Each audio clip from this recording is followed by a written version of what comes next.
warahmatullahi wabarakatuh. Baik, untuk hari ini materinya yang saya berikan hanya satu, ya, terkait dengan otot polos. Ya, jadi nanti materi berikutnya terkait otot jantung. Baik. Nah, kalau kita lihat di sini, ya, sebenarnya banyak sekali organ yang terlibat pada sistem yang menggunakan otot polos. Ya, jadi kalau kita lihat ini contoh sederhana. Jadi mulai dari gastrointestinal, ya, sistem pencernaan, kemudian kardiovaskuler di sini, yaitu pembuluh darah dan pembuluh limfe. Ya, jadi dua-dua pembuluh itu, baik pembuluh darah maupun limfe itu menggunakan otot polos. Ya. Kemudian di renal sendiri, ginjal, ya, untuk bladder atau vesika urinaria juga terdiri dari otot polos. Kemudian karena renal ini biasanya genitourinary, ya, jadi dia gandeng gaet. Nah, pada organ genital sendiri, untuk yang laki-laki dan perempuan juga sama. Ya, jadi sama-sama sistem genitalianya dengan otot polos, ya. Kemudian pada paru-paru, respirasi, ya, bronkus, itu juga menggunakan otot polos. Nah, untuk kulit, ya, ternyata juga ada otot polosnya. Nah, ini terletak pada erektor pili. Ya, jadi erektor pili ini yang bertanggung jawab untuk bulu pada kulit. Ya, jadi kulit itu bulu-bulunya kan kadang kita suka bisa berdiri atau tidak, itu misalnya pada saat merinding, ya, itu ada otot yang bertanggung jawab di situ. Nah, itu adalah musculus erector pili dan ini ternyata ada kaitannya dengan otot polos. Kemudian di bagian mata itu di bagian iris, ya, dan musculus ciliaris ini juga dilingkupi oleh otot polos. Nah, jadi kita harus tahu dulu ya sebenarnya fungsinya otot polos ini apa. Ya, jadi sama seperti kebanyakan otot lain, ya, otot rangka maupun otot jantung, otot polos ini berfungsi untuk kontraksi. Ya, cuman untuk jenis kontraksinya dibagi menjadi dua macam. Jadi ada istilahnya yang single unit, ada istilahnya yang multi unit, ya. Jadi untuk pembagian single dan multi nanti akan saya lebih jelaskan lanjut, nanti ada gambar, ya, supaya memudahkan kalian memahami, ya. Jadi perbedaan dua tipe ini. Oke. Nah, jadi intinya basic fungsi daripada otot polos ini apa? Ya, jadi kembali lagi tergantung dari organnya. Ya, jadi contoh untuk gastrointestinal, ya. Jadi otot polos ini fungsinya untuk propulsi. Ya, jadi dia untuk mengolah makanan menjadi makanan yang lebih lunak, ya, atau istilah lainnya bolus. Kemudian untuk kardiovaskuler sendiri, ya, di pembuluh darah, ya, otot polos ini berfungsi untuk mengatur tekanan atau tahanan perifer. Ya, jadi kalau dia ada gangguan, ya, biasanya pasien akan mengalami hipertensi. Ya, jadi dan ini biasanya kadang-kadang ada kaitannya dengan faktor usia. Ya, jadi semakin bertambah usia, biasanya resistensi vaskulernya juga akan bermasalah. Ya, jadi biasanya timbul hipertensi. Kemudian untuk ginjal, ya, ternyata otot polos ini membantu untuk regulasi urin. Ya, jadi dia mengatur supaya aliran urin itu lancar. Kemudian untuk genitalia, ya, pada laki-laki dia membantu untuk ejakulasi sperma. Kemudian untuk wanita, yaitu kaitannya dengan uterus. Ya, jadi dia membantu kontraksi pada saat kehamilan. Ya, jadi kontraksi selama kehamilan itu kaitannya dengan otot polos. Nah, sedangkan di respirasi, ya, jadi lebar atau kecilnya dari bronkiolus itu diatur oleh otot polos. Ya, jadi bayangkan kalau seorang yang asma, ya, nah biasanya masalahnya di otot bronkiolus ini. Ya, jadi biasanya obat-obat untuk orang yang asma, penderita asma, yaitu site-nya langsung ke otot polosnya. Tujuannya supaya dia membuka diameter dari ototnya. Ya, jadi otot polosnya itu supaya melebarkan diameter dari bronkiolus. Ini tadi sama, ya. Nah, kemudian untuk yang integumen tadi sama, untuk yang sensorik, ya, atau bagian mata, ya, jadi tadi dia mengatur untuk dilatasi dan kontriksi dari pupil. Kita tahu pupil fungsinya untuk mengatur besar cahaya yang masuk ke dalam mata. Ya, jadi melebar mengecilnya daripada si pupil ini diatur oleh otot polos. Itu tadi secara garis besar ya. Nah, kalau kita lihat ya, jadi otot polos ini kan sebenarnya dia bentuknya itu gelendong ya. Jadi nanti ada gambarnya ya. Nah, dia itu terdiri dari otot-otot sel-sel yang kecil. Nah, jadi kalau dilihat dari tingkat sel ya, misalnya saya lihat di bawah mikroskop ya, itu ternyata eh, dia akan berbentuk fusiform. Ya, jadi bentuknya fusiform dan dia tidak ada striasi. Ya, jadi berbeda dengan otot rangka yang dia ada striatednya, jadi ada luriknya. Sedangkan pada otot polos dia tidak ada, ya. Dan juga berbeda dengan otot rangka ya yang bergerak secara volunter. Jadi dengan perintah istilahnya ya, secara sadar. Sedangkan pada otot polos dia involunter. Ya, jadi dia tidak berstriasi atau tidak lurik ya. Kemudian dia juga involunter. Jadi dia bergeraknya itu tanpa perintah ya. Nah, ini kita bisa lihat ya. Jadi ternyata di tingkat sel ya, sel otot polos ini memiliki sama seperti otot yang lain. Ya, jadi dia ada yang namanya aktin dan miosin. Ya, jadi ini merupakan protein penting. Jadi untuk kontraksi dari otot. Nah, jadi kalau kita lihat ternyata si aktin miosin ini letaknya di mana? Ya, jadi dia di bagian sitoplasmanya. Jadi kalau kita tahu satu gelendong sel otot polos itu dia punya satu nukleus di tengah, ya. Kemudian daerah pinggirnya itu namanya sitoplasma. Nah, si sitoplasma inilah di situ terdapat aktin dan miosin. Ya, jadi kalau kita lihat di bawah mikroskop itu bentuknya homogen, ya. Jadi terlihat seperti homogen. Ya, karena nukleusnya ada yang letaknya di tengah satu, ya. Kemudian di daerah sitoplasmanya itu mengandung banyak aktin dan miosin. Ya, jadi yang berfungsi untuk kontraksi.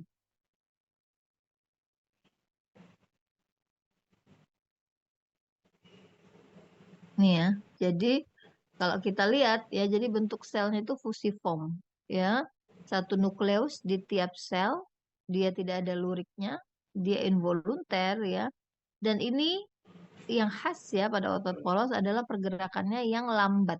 Ya, jadi dia selalu aktif bergerak ya, karena tadi dia involunter ya, tapi pergerakannya lambat ya, jadi istilah lainnya namanya wave-like contraction. Jadi dia kontraksinya itu seperti gelombang. Jadi dia bergerak tapi lambat, ya. Jadi seperti gelombang istilah lain. Oke, ini salah satu contoh ya deskripsi. Jadi diambil dari sistem pencernaan ya. Jadi dia makanan yang masuk itu nanti eh, akan jalan mulai dari esofagus ke bawah itu sudah dengan proses involuntar control. Jadi kontrolnya itu benar-benar sudah bukan dengan eh, atas kehendak. Ya, jadi dia berjalan sendiri. Jadi makanan tuh akan diolah mulai dari di lambung ya, ada asam lambung sampai nanti dia masuk di usus halus ya, sampai nanti dia di usus besar. Itu semua prosesnya dengan otot polos ya. Oke, nah ini kita bisa lihat ya bahwa otot polos ini dia tadi ya, jadi selnya itu gelendong ya dengan satu inti sel di tengah. Kemudian kalau kita lihat di ujung dari sel otot ini dia meruncing ya, dan sitoplasmanya tadi banyak mengandung aktin miosin. Nah, kalau kita lihat ya di sitoplasmanya ini dikelilingi oleh sarkoplasma. Ya, jadi dia ada miofibril. Ya, jadi miofibril inilah yang memiliki aktin dan miosin. Ya, jadi nanti kita lihat ya. Nah, kalau kita lihat pada otot polos ya, dibandingkan jumlah miosin, ya ternyata jumlah aktinnya jauh lebih banyak. Nah, nanti ini kita lihat ya.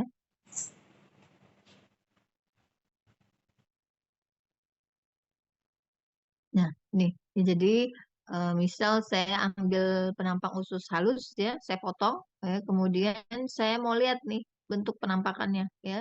Dilihat dari bentuk yang circular layer ya jelas ya.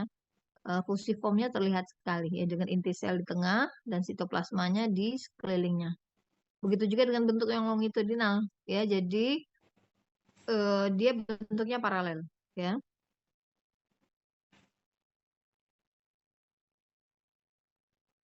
Nah, ini yang tadi mau saya sampaikan. Ya, jadi bahwa si sel otot polos ini dia mempunyai dua sistem. Ya, jadi ada yang single unit, ada yang multi unit. Nah, apa perbedaan antara single unit dan multi unit? Ya, jadi pada single unit dia ya terdiri dari beberapa sel yang berhubungan melalui connexin namanya. Ya, jadi pada sistem otot polos yang dengan single unit, dia memiliki connection ya. Jadi antara satu sel dengan another cell, dia connected-nya itu melalui connexin ya. Nah, ini nanti akan distimulasi dengan sistem atau pola yang sinkronus ya. Jadi dengan satu sinaptik input saja. Jadi dia hanya lewat satu input sinaptik ya. Nah, si koneksin ini ya membantu dari satu sel lain untuk komunikasi ya dengan cara single unit tadi ya. Jadi dengan cara input sinaptiknya yang hanya satu ya. Nah, ini nanti ada kaitannya dengan kalsium ya. Jadi nanti di slide berikutnya ada gambar ya.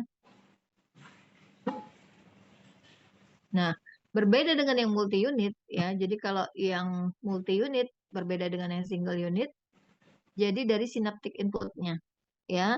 Jadi kalau pada yang multi unit dia multi juga ya untuk inputnya. Ya, jadi dia tidak one sinaptik tapi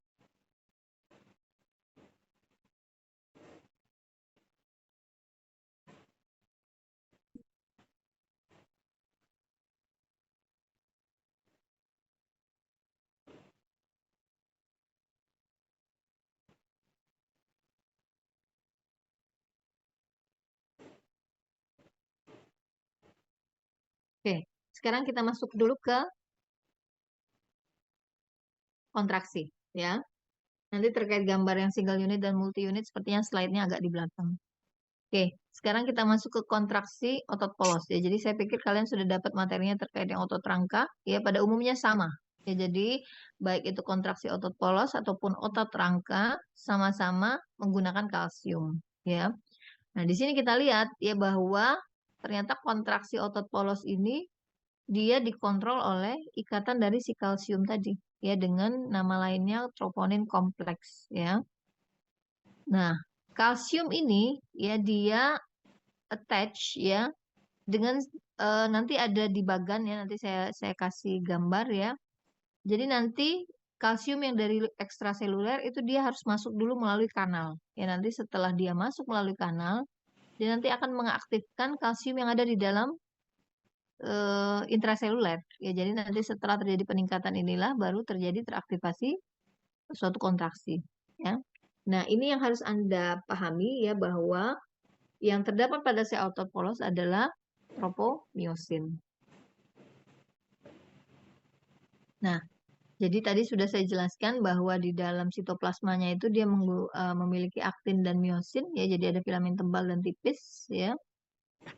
Nah, kalau dilihat dari penampangnya ya. Nah, kalau saya tarik ini, nah dia mengandung myofibril. Ya, jadi tadi saya sudah sampaikan bahwa di ujung otot polos yang tadi menggelendong ya, meruncing tadi, itu di dalam sarkoplasmanya itu dia memiliki myofibril. Ya, kalau kita lihat di sini myofibril ya. Nah, myofibril inilah yang memiliki banyak aktin dan miosin. Ya, jadi dia merupakan komponen yang menyusun. Ya, jadi si myofibril ini tersusun oleh aktin dan miosin. Ya, itu kenapa dia ada, kalau kita lihat di sini seperti ada serat-seratnya. Ya, jadi kalau saya tarik yang penampang sebelah kanan bawah ini, jadi kalau si myofibril itu satu gelundung saya tarik ke samping, ya, itu dia ada filamen yang tipis dan tebal. Ya, kenapa? Karena ternyata si protein aktin dan miosin inilah yang merupakan komponen yang menyusun myofibril. Oke, nah tapi ya kalau kita lihat ya sebenarnya sama seperti otot rangka dia ada daerah yang dibagi-bagi ya. Jadi ada zona H, ada band E, band I, ada Z-dis. Ini pembagian terkait lokasi ya dari si masing-masing band tadi ya. Tapi poin pentingnya adalah pada filamen tipis dan tebal tadi.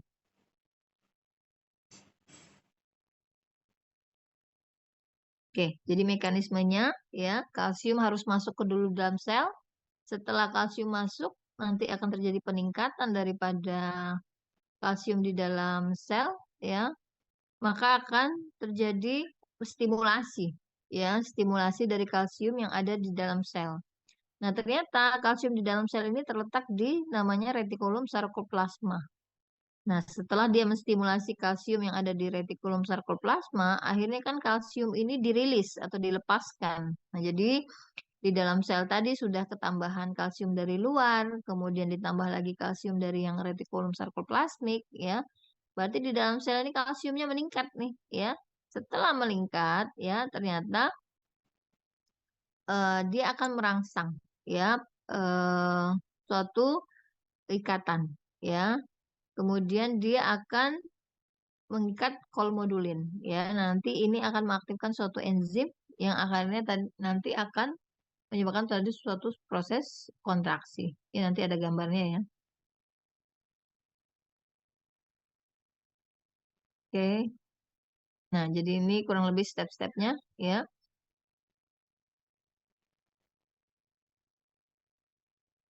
Nah, ini ya.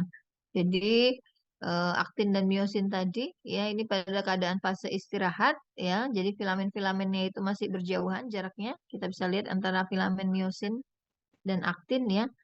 Yang tebal itu namanya miosin ya. Filamen yang tipis itu namanya aktin ya. Nah, nanti pada saat terjadi kontraksi, nanti dia akan saling berdekatan. Ya, jadi antara aktin dan miosin itu nanti akan terjadi contracted state ya. Jadi dia akan terjadi fase kontraksi, dia akan saling berdekatan. Oke, ini ya. Jadi dari gambar kita bisa lihat bahwa pada fase yang atas itu adalah fase relaksasi. Jadi antara yang tebal dan tipis itu masih berjauhan ya.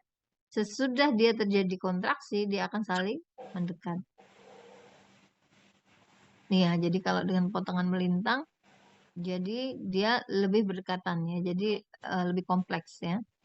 Nah, ini mungkin lebih gampang memahami terkait mekanisme tadi ya. Jadi mulai dari intraseluler Ca tadi meningkat ya, jadi awalnya kalsium yang dari ECF atau extracellular fluid itu masuk dulu ke dalam sel, kemudian nanti akan mengaktifasi kalsium yang ada di sarkoplasmic reticulum. Kemudian kalsium yang ada di retikulum sarkoplasmik itu nanti akan dikeluarkan. Ya, jadi di dalam sitoplasma ini tinggi sekali nih ya di dalam intracellular fluid ini tadi ya. Nah, terus setelah meningkat dia akan mengikat si kolmodulin tadi ya seperti yang saya sampaikan di awal ya. Kemudian nanti dia akan melibatkan suatu enzim ya. Ini disingkat myosin light chain kinase ya. Nah, ternyata proses ini membutuhkan ATP ya. Jadi bayangkan dalam keadaan tanpa voluntary sadar ya, tubuh ini selalu membutuhkan energi. Ya, jadi kalau kita jalan, gerak, aktivitas kan jelas ya. Jadi memang ATP itu dipakai karena ada aktivitas pergerakannya. Nah, tapi ternyata pergerakan yang tanpa kita sadari atau involunter pun juga menggunakan ATP ya karena proses di dalam sel juga memakan ATP. Jadi dari aktif myosin light chain kinase tadi ya dengan bantuan ATP kemudian dipecah jadi ADP ya, fosfor ya. Kemudian baru nanti eh, dia akan meningkatkan ya tension dari otot ya. Baru nanti di situ terjadilah cross bridge ya atau saling silang ya antara aktin dan miosin. Nah, pada saat itulah terjadi kontraksi. Nah, apa yang terjadi pada fase relaksasi? Ya, jadi pada fase relaksasi yang terjadi sebaliknya ya. Kalau tadi kalsium masuk ya, kalau ini kalsiumnya keluar. Ya, jadi kalsium yang tadi ada di intraseluler ya, yang awalnya berasal dari ECF atau extracellular fluid akan dikirim kembali ke ECF ya. Kemudian kalsium yang tadinya awalnya dari retikulum sarkoplasmik akan dikirim kembali ke retikulum sarkoplasmik. Akhirnya apa? Ya, kalsium yang ada di sitosol tadi ya, dia akan decrease ya. Jadi dia akan berkurang karena di pump out ya. Jadi pump out itu artinya dia di pump dikeluarkan ya dari sel ya. Jadi kembali ke sarcoplasmic reticulum and back to ECF ya. Jadi yang awalnya si kalsium tadi terikat dengan kolmodulin akhirnya dia unbind ya. Jadi dia terlepas ya. Nah, pada saat ini ya si miosin fosfatase tadi melepas fosfat dari miosin ya. Akhirnya yang awalnya si miosin ATPase ini bekerja hebat ya, akhirnya jadi decrease ya. Jadi akhirnya enzimnya kerjanya berkurang ya. Kemudian eh, akhirnya terjadilah relaksasi. Ya, jadi tension daripada otot itu akhirnya decrease atau berkurang. Nah, pada saat inilah dia akhirnya terjadi fase relaksasi. Ya, jadi berbanding terbalik dengan pada fase kontraksi.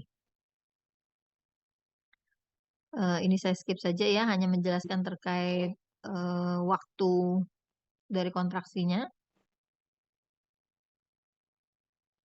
Nah, ini ya, jadi apa yang terjadi pada sel pada saat terjadi kontraksi dan relaksasi. Ya, jadi pada saat satu collected unit itu kita potong melintas, jadi di situ kita bisa lihat ya bahwa eh, antar sel itu berdekatan. Ya, dari yang berjauhan akhirnya mulai berdekatan ya, dari titik filamen dan yang filamen tebalnya.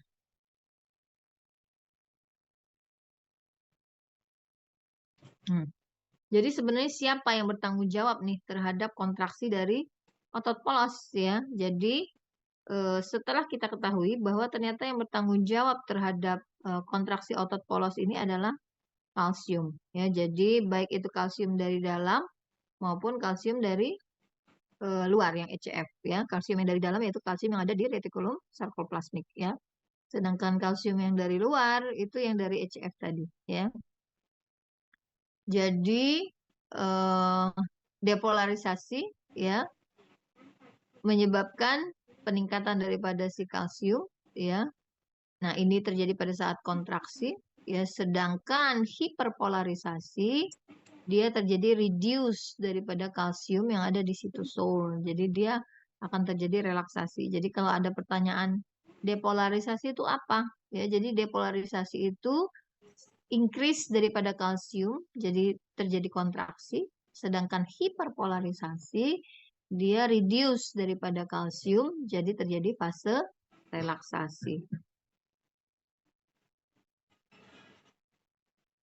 Oke, nah ini tadi yang saya sampaikan terkait single unit dan multi unit ya.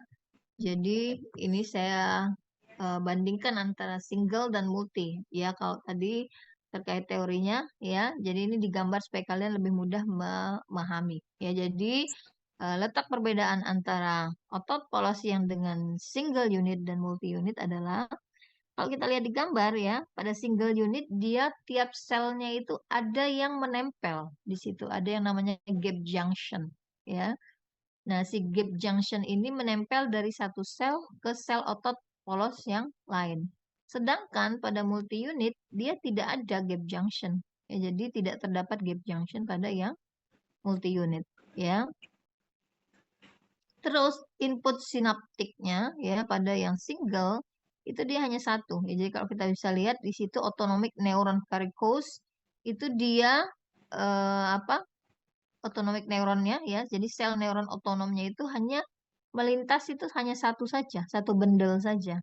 Ya, jadi elektriknya itu melalui satu ya. Jadi dia lewat satu sinaptik saja. Ya, berbeda dengan yang gambar di atasnya ya. Jadi autonomic neuronnya itu dia ada cabangnya banyak. Ya, jadi hampir di tiap sel itu dia lewat di situ ya. Nah, ternyata walaupun si autonomic neuronnya ini pada single unitnya itu satu, dia punya gap junction. Nah, si gap junction inilah yang membantu elektriknya itu bisa melompat dari satu sel ke sel yang lain. Ya, jadi dia membantu istilahnya itu sebentar ya, Dek.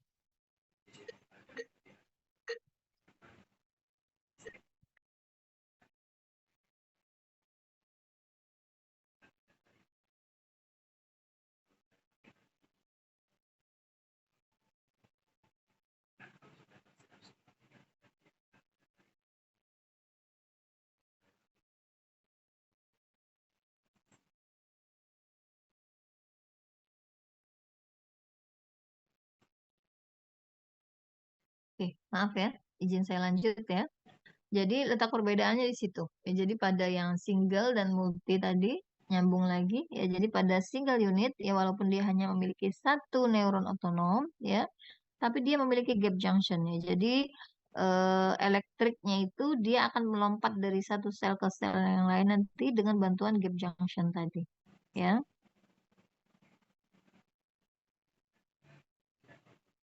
Nah, single unit ini ya terutama banyak pada sistem gastrointestinal ya, termasuk juga pada genitourinary, terutama pada uterus dan pada vesika urinaria. Ya, jadi dia menggunakan sistem yang single unit ya.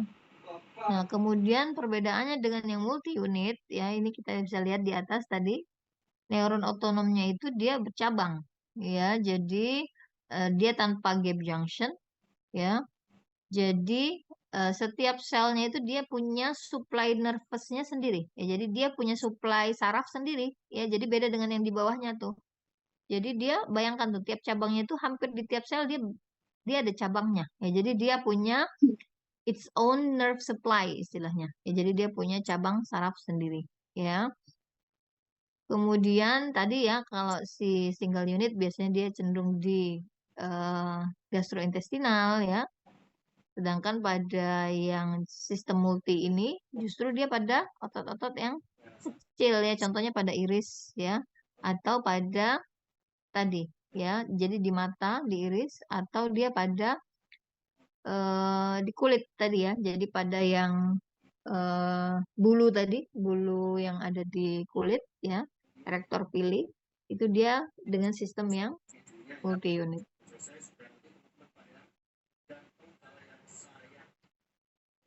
Oke, nah itu ya, jadi bayangkan dia bercabang banyak sekali di tiap sel. Nah, kalau kita lihat ya, mungkin Anda bertanya-tanya, kenapa di neuron ini kok ada gelendongnya?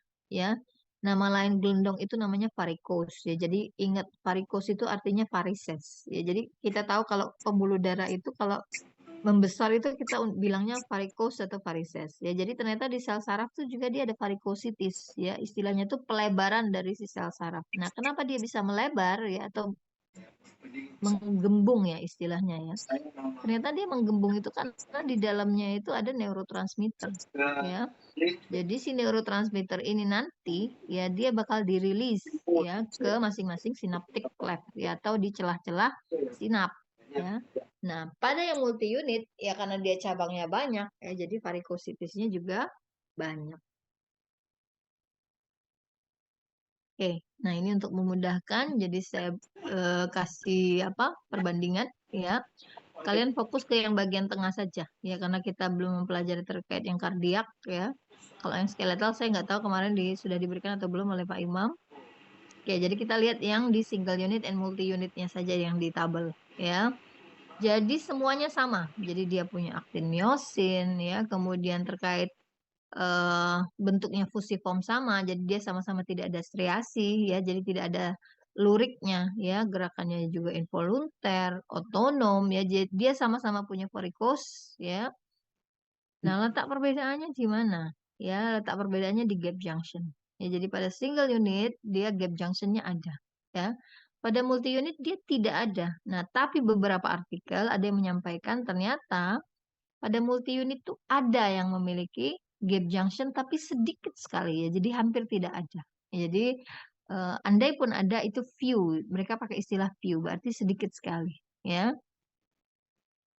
Nah, untuk pergerakan sama ya. Jadi sama-sama outer polos, pergerakannya sama-sama slow ya. Kemudian nah di sini dibilang ya bahwa yang single unit dia ada istilahnya ada pacemaker activity. Ya, jadi supaya si suatu otot itu bisa bergerak, dia ada pacemakernya sendiri. Oke, sampai sini ada yang mau ditanyakan?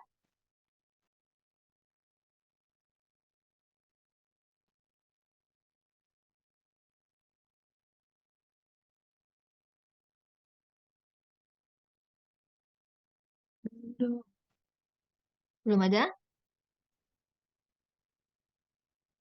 Oke, untuk materi ya, nanti saya coba lengkapi dulu. Mungkin akan saya tambahkan sedikit gambar-gambar supaya kalian mudah memahami ya.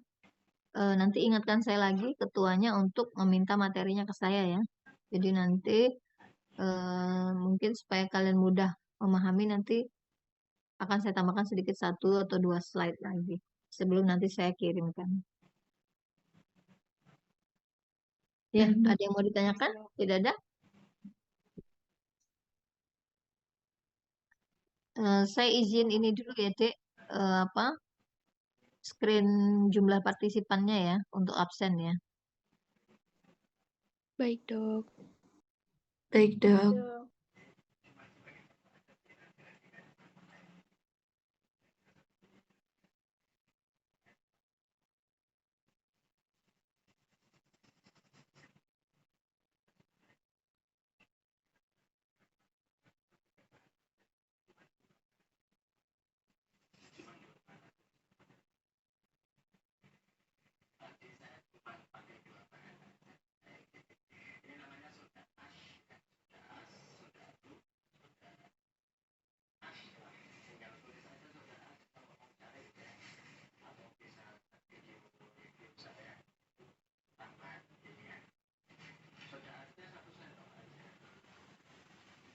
Oke.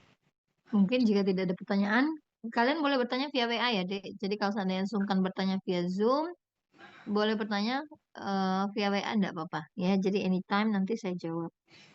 Baik, mungkin untuk kuliah hari ini saya cukupkan. Terima kasih. Assalamualaikum warahmatullahi wabarakatuh. Waalaikumsalam warahmatullahi wabarakatuh. Terima kasih, Dok. Terima kasih, Dok. Ya, saya izin.